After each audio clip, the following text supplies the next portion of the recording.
शुभविवाह या मालिकेच्या येणाऱ्या भागामध्ये एक जुना फोटोचा अल्बम हातात येणार. रागिणीचं खूप भयानक सत्य समोर येणार आहे.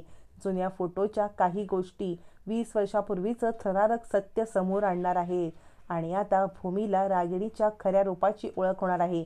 या सगळ्यामध्ये राजा काका खूप मोठं काम करणार आहेत, कारण 20 वर्षापूर्वी अशी एक घटना घडलेली असते ज्याचे साक्षीदार राजा काका असतात, पण त्यांना खरा सूत्रधार कळलेला नसतो.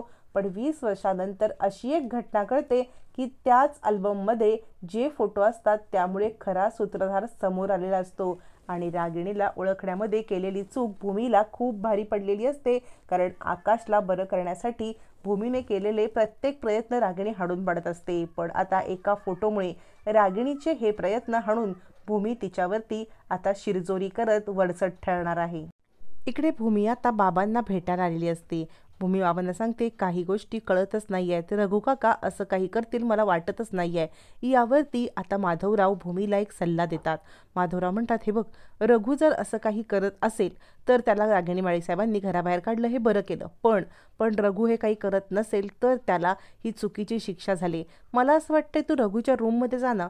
रघुच्या रूममध्ये जर गेलीस ना तर तुला असे काही अजूनही पुरावे सापडतील ना. फक्त एक गोळ्याच कशा सापडतील सांग बरं. रघुला जर काही आकाशचं बरं वाईट करायचं असतं तर तुला वेगळे पण काहीतरी पुरावे सापडतील. याच्यावरती आता भूमी सांगते, हो बाबा, कारण रागिणी आत्यांनी त्याला सामान न घेताच घराबाहेर काढले, त्यामुळे मला असं वाटते आपण ना त्यांच्या रूममध्ये मी जाऊन पाहते. मग इकडे तोपर्यंत पौर्णिमा सांगत असते, मला असं वाटते रघु काका हे भूमीला भेटण्याचा प्रयत्न करत होते. याच्यावरती रागिणी म्हणते, भूमीला भेटण्याचा प्रयत्न का बरं असेल. त्यावरती आता पौर्णिमा सांगते, ते काही माहीत नाही, कारण सिक्युरिटी गार्ड सांगत होते की रघु काका आले होते, मला माझ्या रूममध्ये जाऊ दे, मला माझ्या रूममध्ये जाऊ दे असं म्हणत होते. रागिणी विचार करते, काहीतरी नक्की आहे जे रघुने दडवलेलं आहे. इकडे तोपर्यंत भूमी आता वर्तक डॉक्टरांकडे आलेली असते. वर्तक डॉक्टरांना भूमी सांगते, मला असं वाटतंय की आकाशला या गोळ्या आता आपण बंद केल्या पाहिजेत. याच्या वर्तक डॉक्टर म्हणतात, हो, आणि या गोळ्यांचा आपण अँटीडोट सुरू करूया, म्हणजे 6 वर्ष जर ह्या गोळ्यांनी नुकसान झालं असेल तर ते नुकसान भरून येण्यासाठी आपण याच्यावरती अँटीडोट करूया आणि काळजी करू नका, आपण या गोळ्यांचा प्रभाव कमी करून आकाशला बरं करण्यासाठी ह्या अँटीडोट वापरू शकतो.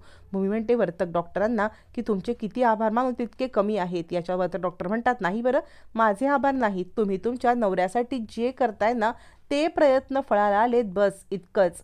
खरंच तुमच्यासारखी बायको त्यांना मिळाली ना हे त्यांचं खूप मोठं भाग्य आहे. असं म्हणत वर्तक डॉक्टर आता भूमीला खूप मोलाचा सल्ला देत तिचं कौतुक करतात आणि म्हणतात, तुम्ही काळजी करू नका, आता मात्र आकाशच्या गोळ्यांवरती खास कॉन्सन्ट्रेट करा, कारण प्रत्येक त्याला आता मिळणारी गोळी ही चांगलीच असली पाहिजे, योग्यच असली पाहिजे, याचा तुम्ही विचार करा असं म्हणत ते भूमीला सल्ला देतात. मग भूमी घरी येते. घरी आल्यावर ती सिक्युरिटी गार्ड करून तिला समजतं की रघु काका हे आपल्या रूममध्ये जायला मागत होते. भूमीला बाबांचे शब्द आठवतात आणि ती विचार करते, रघु काकांच्या रूममध्ये मला काहीही करून जायलाच पाहिजे. तोपर्यंत रागिणी म्हणते, काय ग भूमी, घाईघाईत तू चाललीस कुठे. याच्यावरती भूमी सांगते, काही नाही आत्या, माझं थोडंसं महत्त्वाचं काम आहे. भूमी जाणीवपूर्वक आता रागिणीला काहीही सांगण्यासाठी नकार देत असते, कारण तिला आता कुणावरतीही विश्वास ठेवायचा नसतो किंवा तिचा कुणावरती आता विश्वासच राहिलेला नसतो. त्यामुळे भूमी आता स्वतः एकटीच मोठा निर्णय घेण्याचं ठरवते. पण इकडे रागिणी विचार करते, नाही, काहीतरी गडबड आहे. भूमीला आल्या आल्या कुठे गेली ही बाहेर, घराच्या बाहेर जाऊन हिचं काय काम आहे, आणि रागिणीला संशय येतो. आता भूमी विचार करते, काहीही झालं तरी मला रघु काकांच्या रूममध्ये जायला पाहिजे. तितक्यात रागिणी तिला आवाज देते आणि म्हणते, भूमी तू जेवून घे बरं, आकाश जेवत नाहीये बघ, आकाश जेवत नाहीये, त्याच्यासोबत बसून तू जेव, मगच तो जेवेल आणि मग जा बाहेर कुठे जायचं ते. आणि ही वेळ साधून रागिणी रघुच्या रूममध्ये जायला निघते.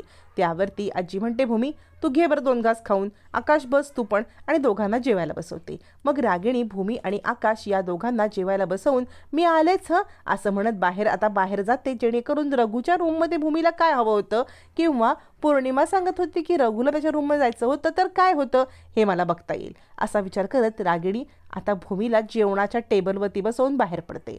भूमी आणि आकाश जेवायला लागतात. आजीला काहीतरी विचित्र वाटतं, ही रागिणी अशी काय, हिला आता भूमीला थांबवून ही कुठे बाहेर गेली.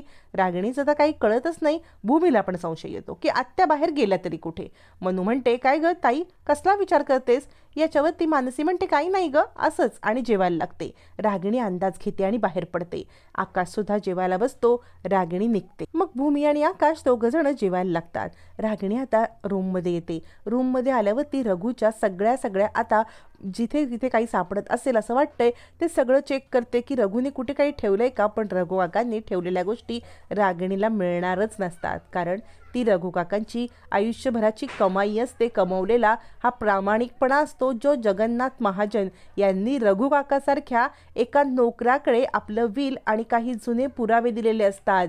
म्हणजे घरात कुणाहीकडे न देता रघु काकांकडे दिले, म्हणजे ही रघु काकांच्या प्रामाणिकपणाची पावती असते आणि ती रघु काकांनी खूप जपून ठेवलेली असते. रागिणीला ती सापडणारच नसते. रागिणी इकडे तिकडे शोध करत असते पण तिला काही सापडत नाही.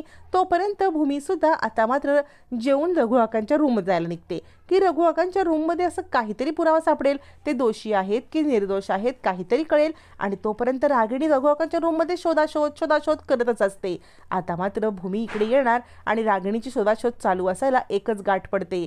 रागिणी आकाशला घेऊन आलेली असते आणि म्हणते, हे बघ आकाश, रघु काकांना आणण्यासाठी माझ्या मनाने मी सगळे प्रयत्न करेन, पण रघु काका दोषी आहेत असं समजलं तर मात्र मी त्यांना परत आणू शकणार नाही. आकाश तू मला माफ कर असं म्हणत आता मात्र इकडे भूमीने आकाशला सगळं सांगितलेलं असतं. आकाश म्हणतो, सायकल राणी तू म्हणशील ना तसंच होईल, तू म्हणशील तसंच होईल, मी कोणताही आगाऊगिरी करणार नाही. मग दोघं जण रूममध्ये यायला आणि रागिणीला गाठायला एकच गाठ पडते. भूमी आता संशयाने रागिणीकडे पाहते आणि विचार करते, रागिणी आत्या इथे काय करतायत. रागिणी म्हणते, अगं काही नाही, रघु गेला ना, मला असं वाटलं त्याचं सामान सगळं उचलून नेऊन द्यावं म्हणून आले होते. आणि रागिणी जे तिथून घाईघाईत बाहेर पडते. भूमी विचार करते काहीतरी गडबड आहे आणि मग मात्र भूमी रघु काकांच्या रूममध्ये आता सगळी शोधाशोध करायला लागते. रघु काकांच्या रूममध्ये बरंच काही सापडतं, बऱ्याच फायली सापडतात आणि बरेचसे जुने फोटो सापडतात.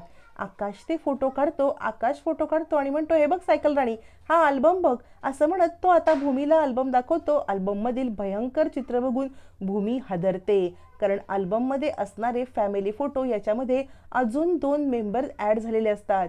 म्हणजे रागिणी आणि जगन्नाथ महाजन हे 2च बहीण भावंड नसून त्यांची अजून एक भाऊ आणि त्याला अजून एक बायको, अशी 2 म्हणजे फॅमिली चित्र असतात. त्याच्यामध्ये फॅमिली मेंबर अजून 2 कसे, भूमीला कळत नाही नक्की हे कोण आहेत.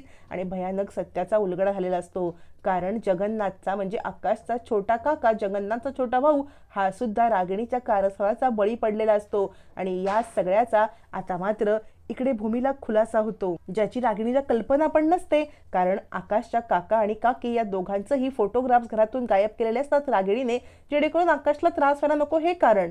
पण कारण वेगळंच असतं. रागिणीच्या कारस्थळाचा बळी पडलेले ते या सगळ्यामध्ये अडकलेले असतात.